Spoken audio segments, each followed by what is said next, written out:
Well, hello there, Husky Pups. I'm sorry to say, but this is the second to last chapter in our school-wide read-aloud of Charlotte's Web. We are on to chapter 21, and last we left off, Wilbur had received a wonderful award for being some pig, a terrific pig, a radiant pig. And we are going to pick up where we left off with chapter 21, which is the last day at the fair, perhaps, for Wilbur and the Arables and the Zuckermans. Let's see what's going on in the life of Charlotte and Wilbur and the rest of the whole crew in our story, Charlotte's Web. Charlotte and Wilbur were alone. The families had gone to look for Fern. Templeton was asleep. Wilbur lay resting after the excitement and strain of the ceremony. His medal still hung from his neck. By looking out of the corner of his eye, he could see it. "Charlotte," said Wilbur, "why are you so quiet?" "I like to sit still," she said. "I've always been rather quiet." "Yes, but you seem specially so today. Do you feel all right?" "A little tired, perhaps, but I feel peaceful. Your success in the ring this morning was, to a small degree, my success. Your future is assured. You will live secure and safe, Wilbur. Nothing can harm you now. These autumn days will shorten and grow cold. The leaves will shake loose from the trees and fall. Christmas will come, then the snows of winter. You will live to enjoy the beauty of the frozen world, for you mean a great deal to Zuckerman, and he will not harm you, ever.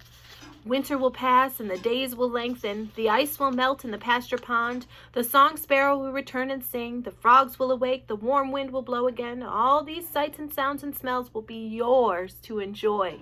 Wilbur, this lovely world, these precious days." Charlotte stopped. A moment later, a tear came to Wilbur's eye. "Oh, Charlotte," he said, "to think that when I first met you, I thought you were cruel and bloodthirsty." When he recovered from his emotion, he spoke again. "Why did you do all this for me?" he asked. "I don't deserve it. I've never done anything for you." "You have been my friend," replied Charlotte. "That in itself is a tremendous thing. I wove my webs for you because I liked you. After all, what's a life anyway? We're born, we live a little while, we die. A spider's life can't help being something of a mess, with all this trapping and eating flies. By helping you, perhaps I was trying to lift up my life a trifle. Heaven knows anyone's life can stand a little of that." "Well," said Wilbur, "I'm no good at making speeches. I haven't got your gift for words. But you have saved me, Charlotte, and I would gladly give my life for you. I really would." "I'm sure you would, and I thank you for your generous sentiments."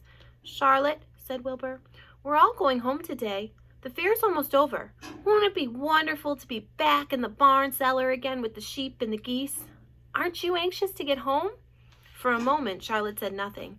Then she spoke in a voice so low, Wilbur could hardly hear the words. "I will not be going back to the barn," she said. Wilbur leapt to his feet. "Not going back?" he cried. "Charlotte, what are you talking about?" "I'm done for," she replied. "In a day or two I'll be dead. I haven't even strength enough to climb down into the crate. I doubt if I have enough silk in my spinnerets to lower me to the ground." Hearing this, Wilbur threw himself down in an agony of pain and sorrow. Great sobs racked his body. He heaved and he grunted with desolation. "Charlotte," he moaned, "Charlotte, my true friend!" "Come now, let's not make a scene," said the spider. "Be quiet, Wilbur. Stop thrashing about." "But I can't stand it," shouted Wilbur. "I won't leave you here alone to die. If you're going to stay here, I shall stay too." "Don't be ridiculous," said Charlotte. "You can't stay here. Zuckerman and Lurvy and John Arabelle and the others will be back any minute now, and they'll shove you into the crate and away you'll go. Besides, it wouldn't make any sense for you to stay. There would be no one to feed you. The fairgrounds will soon be empty and deserted." Wilbur was in a panic. He raced round and round the pen. Suddenly he had an idea. He thought of the egg sack and the 514 little spiders that would hatch in the spring. If Charlotte herself was unable to go home to the barn, at least he must take her children along. Wilbur rushed to the front of his pen. He put his front feet up on the top board and gazed around. In the distance, he saw the Arabelles and the Zuckermans approaching. He knew he would have to act quickly. "Where's Templeton?" he demanded. "He's in that corner, under the straw, asleep," said Charlotte. Wilbur rushed over, pushed his strong snout under the rat, and tossed him into the air. "Templeton!" screamed Wilbur. Pay attention! The rat, surprised out of a sound sleep, looked first dazed, then disgusted. What kind of monkey shine is this? He growled. Can't a rat catch a wink of sleep without being rudely popped into the air? Listen to me, cried Wilbur. Charlotte is very ill. She only has a short time to live. She cannot accompany us home because of her condition. Therefore, it is absolutely necessary that I take her egg sac with me. I can't reach it, and I can't climb. You are the only one that can get it. There's not a second to be lost. The people are coming. They'll be here in no time. Please, please, please, Templeton, climb up and get that egg sac. The rat yawned. He straightened his whiskers. Then he looked up at the egg sac.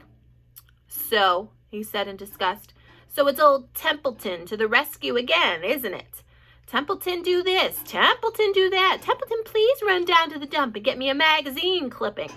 Templeton, please lend me a piece of string so I can spin a web. Oh, hurry, said Wilbur. Hurry up, Templeton. But the rat was in no hurry. He began imitating Wilbur's voice. So it's, hurry up, Templeton, is it? He said. Ho, ho, and what thanks do I ever get for these services? I would like to know. Never a kind word for old Templeton, only abuse and wisecracks and side remarks. Never a kind word for a rat. Templeton, said Wilbur in desperation, if you don't stop talking and get busy, all will be lost, and I will die of a broken heart. Please climb up. Templeton lay back in the straw. Lazily, he placed his forepaws behind his head and crossed his knees in an attitude of complete relaxation.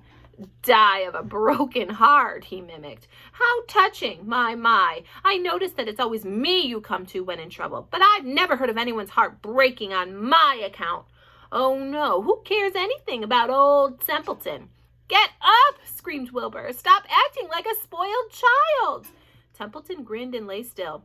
Who made trip after trip to the dump, he asked. Why, it was old Templeton, who saved Charlotte's life by scaring that Arabelle boy away with a rotten goose egg. Bless my soul, I believe it was old Templeton. Who bit your tail and got you back on your feet this morning after you had fainted in front of the crowd? Old Templeton. Has it ever occurred to you that I'm sick of running errands and doing favors? What do you think I am anyway? A rat of all work? Wilbur was desperate. The people were coming and the rat was failing him. Suddenly, he remembered Templeton's fondness for food. Templeton, he said, I will make you a solemn promise. Get Charlotte's egg sac for me, and from now on I will let you eat first when Lurvy slaps me. I will let you have your choice of everything in the trough, and I won't touch a thing until you're through. The rat sat up. You mean that? He said. I promise. I cross my heart. All right. It's a deal, said the rat. He walked to the wall and started to climb. His stomach was still swollen from last night's gorge. Groaning and complaining, he pulled himself slowly to the ceiling. He crept along till he reached the egg sac. Charlotte moved aside for him. She was dying, but still had strength enough to move a little. Then Templeton bared his long, ugly teeth and began snipping the threads that fastened the sack to the ceiling. Wilbur watched from below. Use extreme care, he said. I don't want a single one of those eggs harmed. Fix in my mouth, complained the rat. It's as worse than caramel candy. But Templeton worked away at the job and managed to cut the sack adrift and carry it to the ground, where he dropped it in front of Wilbur. Wilbur heaved a great sigh of relief. Thank you, Templeton, he said. I will never forget this as long as I live. Neither will I, said the rat, picking his teeth. I feel as though I'd eaten a spool of thread. Well, home we go. Templeton crept into the crate and buried himself in the straw. He got out of sight just in time. Lurvy and John Arabelle and Mr. Zuckerman came along at that moment, followed by Mrs. Arabelle and Mrs. Zuckerman and Avery and Fern. Wilbur had already decided how he would carry the egg sack. There was only one way possible. He carefully took the little bundle in his mouth and held it there on top of his tongue. He remembered what Charlotte had told him, that the sack was waterproof and strong. It felt funny on his tongue, and it made him drool a bit, and of course he couldn't say anything. But as he was being shoved into the crate, he looked up at Charlotte and gave her a wink. She knew he was saying goodbye in the only way he could, and she knew her children were safe. Goodbye, she whispered. Then she summoned all her strength and waved one of her front legs at him. She never moved again. Next day, as the Ferris wheel was being taken apart and the race horses were being loaded into vans and the entertainers were packing up their belongings and driving away in their trailers, Charlotte died. The fairgrounds were soon deserted. The sheds and buildings were empty and forlorn. The infield was littered with bottles and trash. Nobody of the hundreds of people that had visited the fair knew that a gray spider had played the most important part of all. No one was with her when she died. So, my friends, today we find out that Charlotte has gone, but Wilbur has done the ultimate deed and has worked to save the 514 eggs that await in that little tiny egg sack that Charlotte had built. I can't wait to see whether or not those little eggs bring truth and bring hope to Wilbur as he goes back to the farm and continues his life with the Arabelles and the Zuckermans. We have one more chapter left, my friends, and we'll find out what happens with that little egg sack and our friend Wilbur. All the best to Charlotte as she has done the greatest deed of all in saving Wilbur's life. We will continue to think of her. All right, my friends, have a great day and we'll see you soon. Bye-bye, Husky Pups.